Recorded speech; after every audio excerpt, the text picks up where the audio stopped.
ایک شخص حضرت ابو درداء صحابی رضی اللہ عنہ کی خدمت میں حاضر ہوا اور عرض کیا کہ آپ کا مکان جل گیا۔ فرمایا نہیں جلا۔ پھر دوسرے شخص نے بھی یہی اطلاع دی، تب بھی فرمایا کہ نہیں جلا۔ پھر تیسرے آدمی نے آ کر یہی کہا کہ آپ کا مکان جل گیا۔ آپ رضی اللہ عنہ نے فرمایا کہ نہیں جلا۔ پھر ایک اور چوتھا آدمی آیا اور کہا کہ اے ابو درداء رضی اللہ عنہ، آگ کے شرارے بہت بلند ہوئے، مگر جب آپ کے مکان تک آگ پہنچی تو بجھ گئی۔ فرمایا مجھے معلوم تھا کہ اللہ تعالیٰ ایسا نہیں کرے گا کہ میرا مکان جل جائے، کیوں کہ میں نے رسول کریم صلی اللہ علیہ وسلم سے سنا ہے کہ جو شخص صبح کے وقت یہ کلمات پڑھے شام تک اس کو کوئی مصیبت نہیں پہنچے گی۔ میں نے صبح یہ کلمات پڑھے تھے، اس لیے مجھے یقین تھا کہ میرا مکان نہیں جل سکتا۔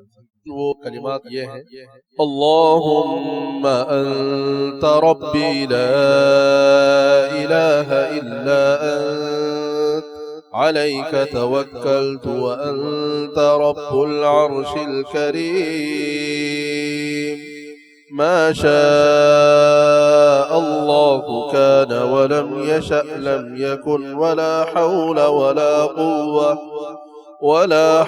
ولا قوة إلا بالله العلي العظيم